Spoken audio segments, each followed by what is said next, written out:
Girl, let me tell you, I am sitting here in my new spot, the one overlooking Piedmont Park, and I got this one folder on my coffee table. It ain't thick, but what's inside? Chile. It's the final divorce decree stamped and sealed by a Fulton County judge. And looking at it, I just had to call you because this piece of paper right here, this is the period at the end of a long, crazy sentence. This is the moment I look back on and know this was a no family disagreement. Nah, this was a case. And the evidence that won it started on a Tuesday night with a forgotten iPad. If I had just gone to sleep that night, if I hadn't seen that little green light blinking on his tablet, I don't even want to think about it. Everything would have fell apart and it'd probably be out $250,000 right now, feeling like a fool. I learned so much, sis, for real. And I promise you, by the time I'm done telling you this whole mess, I'm going to give you the three things I tell any woman walking into a situation like this. Because we got to look out for each other on everything. So let's rewind. You know how my family is or how they were. I'm the one who went to Georgia Tech, got the architecture degree, and built my firm, Ascend, from the ground up. I'm talking 17-hour days, living off coffee and um, ambition. And they was proud, in that way that meant my wallet was their wallet. My success was the family fund, my younger sister, Jasmine, especially. She stayed calling me for something, her rent late, her car note due. She needed a new weave for a job interview she ain't even finna go to. And like a fool, I always came through. I just wanted to see her do good, you feel me? And my husband, well, my ex-husband now, thank God, Marcus, he was a smooth talker. Always had a compliment ready, always talking about how he supported my little projects. Little projects. Girl, I was designing multi-million dollar commercial spaces in Midtown and he calling them little projects. Knew something was off with that, but I just chalked it up to his ego being a little bruised because I was the breadwinner. My biggest mistake was letting that slide. The now of it all is so quiet. It's just me and the city lights. But back then, my life was loud, full of their needs, their drama, and I was so deep in the grind trying to land this Pinnacle Holdings deal, a $200 million contract that would change my whole life, that I was deaf to the noise right in my own house. So that Tuesday, Marcus fell asleep on the couch watching some game. I went to go wake him up and I saw his iPad on the ottoman, the screen still on. He always used my Apple account for stuff, so it was all linked, and there it was, an email chain. The subject line was just the plan, and the sender, my sister, Jasmine. My heart just stopped for real. I'm standing there in the dark, the only light coming from that screen, and am reading words that don't even feel real. It was all laid out, a whole scheme. Jasmine was going to claim she was pregnant with his baby. They had it all timed out for my daddy's birthday dinner the following week. The big reveal, the fake tears, the shame, the drama, and the punchline. They figured I'd pay anything to make it go away quietly. The number they landed on was $250,000 cash, a settlement, they called it, for her emotional distress and to start a new life. I'm reading my own sister and my own husband plotting in black and white to extort $250,000 from me. They was laughing in the emails, talking about how I'm so focused on work she never sees nothing. How I'm a stupid cow who'd pay to protect the family name. I didn't cry. I didn't scream. Something inside me just went cold, like ice in my veins, cold. I took my phone, took pictures of every single email, airdropped them to my laptop, and then deleted the photos from my phone's recently deleted folder. I put the iPad back down exactly how I found it and went upstairs. I didn't sleep. I just sat in my home office staring at the wall until the sun came up. The next morning, Marcus came in all smiles, talking about morning beautiful. I just smiled back. And the first call I made when I got to my office wasn't to my lawyer. Not yet. It was to a man named David Chin, a private investigator. My firm keeps on retainer for corporate stuff, background checks on potential partners, stuff like that. I told him I had a personal matter. I told him I needed 24/7 surveillance on my sister, Jasmine Davenport, and I told him I needed it to be bulletproof. I ain't know it then, but that one phone call was the beginning of the end. I thought I was just gathering information. I was really building a fortress. Okay, so hold on. This part matters. For the next week leading up to that family dinner, I had to act like my whole world hadn't just imploded. I was going to work, sitting in meetings about the Pinnacle deal, smiling in Marcus' face, taking my mama's calls where she dropped little hints like, Jasmine's been so emotional lately. You should be nicer to her. Girl, the gaslighting was a full on bonfire. I had to pretend I was the same old Alondra, the family ATM, the dutiful wife. It was the hardest thing I ever had to do. I felt like a spy in my own life. Every time Marcus would touch my arm, I'd flinch inside. Every time Jasmine would text me some slick mess like thinking of you, I wanted to throw my phone across the room, but I just played my part. You too, sis. Love you. The whole time, I'm getting daily updates from David Chin. And let me tell you, his work was art. He was worth every single dime on that invoice I'm looking at right now. 2 days after I hired him, he calls me. Hey's all calm, Ms. Davenport. I have the preliminary package for you. I'm thinking it's going to be some pictures of her going to the mall or something. Nah, he sends me a link to a secure server. I open it up and it's a video file. High definition audio and video. It's Jasmine. She's at one of them little cute coffee shops in Virginia Highland meeting with some woman. David had a full audio recording from a mic at the next table. My sister, in her own voice, is negotiating a price for a fake positive pregnancy test and a generic, no-name ultrasound picture. The woman she's meeting is a nurse from some clinic, and she's telling Jasmine how to sell it, how to fake the morning sickness, and then I hear it. My own sister laughing, a sound I'd known my whole life, and she says, "Oh, Alondra will buy it. That stupid cow will pay anything to avoid a scene." Hearing that was worse than the emails. The emails were a plan. This was real. This was her in the world, moving pieces, calling me a cow while she plotted to ruin my life for a check. That was the moment I knew I couldn't just expose them. Nah, this had to be a lesson, a permanent one. I saved the file to 3 different hard drives and sent one to my lawyer with a note that just said, "Hold on to this, I'll call you Monday." She ain't even asked no questions, just wrote back, "Got it." All this is happening while I'm in the final negotiation stages for the Pinnacle deal. I'm on conference calls with their board, going over architectural renderings, budgets, timelines, literally building the future of my company while in the back of my mind, I'm thinking about how to dismantle the past. It was wild, sis. I felt like I was living 2 lives. The Alondra in the boardroom was confident, sharp, in control. The Alondra at home was just waiting for the dinner. And then the day came, my daddy's 65th birthday dinner at my parents' house, of course. The whole family was there, aunts, uncles, cousins. It was a whole production. Marcus is playing the doting husband, pulling out my chair, getting me a drink. He leaning in and whispering, "You seem tense, baby. Everything okay with the Pinnacle deal?" Chile, the nerve. I just smiled and said, "Everything's right on track." Jasmine shows up late, of course, for dramatic effect. She wearing this flowy dress, looking pale, holding her stomach every now and then. She avoiding eye contact with me, which I thought was interesting. At the time, I just thought it was guilt, but now I know it was because she couldn't look her mark in the eye. The dinner was a blur of small talk and my dad telling the same old stories. I just ate my food, sipped my wine, and waited. I felt strangely calm. It's like when you know a storm is coming, you can either run around panicking or you can just stand still and wait for the rain.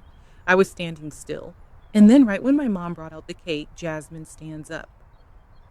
"I have an announcement," she says, her voice all shaky. The whole room goes quiet. Marcus looks down at his plate, playing his part. Perfect. She starts crying these big, fake crocodile tears, talking about how she's so ashamed, how she never meant for this to happen. My mama is rushing to her side. "What is it, baby? Tell mama." My daddy looking confused. And then Jasmine looks right at me. Her eyes were filled with this triumphant pity. It was disgusting. And pregnant, she wails. And then she pulls the pregnancy test out of her purse and throws it on the dinner table like a grenade. And Marcus, "It's yours." Chaos. Absolute chaos. My aunties are gasping. My uncle is yelling at Marcus. My daddy just looks like he's had the wind knocked out of him. And my mama, she turns to me and her face is just hard. "Alondra," she says, her voice low. We will handle this as a family. You need to take care of your sister. See right there? That's what it always was. It wasn't about right and wrong. It was about me, the designated fixer, fixing it, making the problem go away with a check. Jasmine, through her fake sobs, lays out the terms. I can't stay in Atlanta. The shame is too much. I need to start over. Ill, need $250,000 to take care of myself and the baby. Marcus, for his part, is just sitting there, head into his hands, mumbling, I'm so sorry. Alondra, I messed up so bad. Girl, they deserved an Oscar, a whole Academy Award. The entire room is looking at me, waiting for me to pull out my checkbook and write away their sins like I always do. They were waiting for me to break, to cry, to scream. I didn't do none of that. I just took another slow sip of my wine. I looked around the table at all their faces, and I swear, it was like seeing them for the first time. Not as my family, but as a cast of characters in a play. A play where I was always the fool. I put my glass down, real gentle, and I smiled. Wow, I said, my voice as calm as the summer lake. A baby. That's big news. In fact, it's such a celebration. I think we should watch a little home movie I brought. You could have heard a pin drop. Marcus had snapped up. Jasmine stopped crying for a second, a flicker of confusion on her face. What are you talking about? My dad asked. I just pulled out my phone. Oh, it's just a little something I stumbled upon. A real heartwarming story. I hit the screen mirror button and connected to the big smart TV in their living room. And I pressed play. The video filled the screen, crystal clear. There's Jasmine, sitting in that coffee shop, looking all pleased with herself. The audio is perfect. You can hear the espresso machine in the background, and then you hear her voice, clear as a bell, saying, a generic ultrasound is fine. It's not like she's going to ask for a DNA test on a picture. Then the nurse's voice, and the test? And then Jasmine laughing. That horrible, familiar laugh. Oh, Alondra will buy it. That stupid cow will pay anything to avoid a scene. Girl. The silence in that room was so loud it was ringing in my ears. Every single person was frozen, their eyes glued to the TV. The color drained out of my mama's face. My daddy looked like he was going to be sick. Marcus looked like he'd seen a ghost. And Jasmine. Oh, Jasmine. Her face went from confused to horrified to pure, ugly rage in about 5 seconds. The video ended. I turned off my phone and I just looked at her. She was the first to break the silence. She started screaming. That's a fake. It's a deep fake. She's a monster. She's always been jealous of me, but nobody was buying it. The evidence was right there. My uncle, who'd been yelling at Marcus 2 minutes earlier, just shook his head and walked out of the room. My aunties wouldn't even look at her. This is when I stood up. A deep fake? Really? That's the best you got? I looked over at Marcus. And you. You thought my little projects wouldn't teach me how to protect my assets. I turned to my parents. And you two, you were all ready to co-sign this, to pressure me into paying for my own betrayal. The family bank, I said, looking right at my mother, is now permanently closed. Then I delivered the final blows. Dominoes, one after another. Jasmine, I said, my voice still quiet, still calm. That little stunt you just pulled is called extortion. It's a felony. The man who recorded that video is a licensed private investigator. Expect a call from the Atlanta Police Department and filing a report in the morning. Her jaw dropped. Marcus, I continued, not even looking at him anymore. You'll be hearing from my lawyer. My real lawyer, not the family friend you thought I used. She'll be handling our divorce. Be out of the house by Friday. I took the key to our house out of my purse and placed it on the table. It made a soft little click. And one more thing, I said to the room at large. That Pinnacle Holdings deal, the one Marcus thought was just my little project, we signed the final contracts yesterday. It's a $200 million development, my firm, not your retirement fund. I didn't wait for a response. I didn't need one. I turned around, walked out of the front door, and I didn't look back. 6 months later, standing on a stage giving the keynote at a Women in Architecture conference. I just used the first big payout from the Pinnacle deal to start a scholarship fund for young women from neighborhoods like the one I grew up in. I'm living in this penthouse and it's so quiet, so peaceful. My phone don't ring with emergencies no more. No one's asking me for a thing. And sitting here looking at this final decree, I know exactly what it'd tell any woman who feels that little tickle of doubt in her spirit. First, your peace is a non negotiable asset and you need to protect it with the same energy you protect your bank account. Don't ever let nobody, not family, not a husband, nobody, make you feel guilty for putting your own well being first. Second, documentation ain't about being petty, it's about being prepared. A screenshot, an email, a receipt, girl, that's your armor. You might not ever need it, but you'll be damn glad you have it if you do. And third, the best revenge is you not even being available for the foolishness no more. It ain't about yelling or screaming. It's about closing the door, locking it, and building a whole new house that they don't have the key to. This piece of paper didn't just end a marriage. Chile, this was my Declaration of Independence. And I'm telling you right now, sis, freedom has never, ever felt so good. Thank you, Alondra, for sharing this story with us. Chile, what a story. That woman was the rock for her whole family, the one everybody turned to, and they turned on her for money. Imagine that. She was working hard to build a legacy, and the two people closest to her were plotting to tear it all down from inside her own home. But she ain't crumbled now, did she? No, she did not. Now look, there's so much to learn from how she handled that mess. First thing is how she protected her peace before she protected her pocket. See, Alondra realized her well being was an asset, just like her business. Don't let nobody drain you dry, not even family. And I'm telling you, the way she gathered her proof, that's the part that really matters. The mistake folks stay making is reacting with pure emotion right away. They scream, they cry, and they show all their cards. Alondra played it cool. If I had to break this down for somebody going through something similar, I'd say this: document everything, an email, a screenshot. You know, that ain't being petty, that's being prepared. That private investigator she hired? In plain English, that just means he got receipts they couldn't argue with. For real, the biggest lesson here ain't even the revenge. It's about not being available for the foolishness no more. A real simple rule to remember is this: a closed door is a complete sentence. Alondra done found her quiet. She built a life where she is the priority. And honestly, that's a powerful thing. We wish her all the best on her new journey, for real.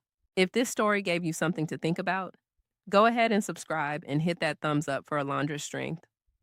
Let me know in the comments which city or state y'all watching from. I love seeing where our community is. And right now on the screen, you're going to see other videos from the channel. Click one and let's keep going.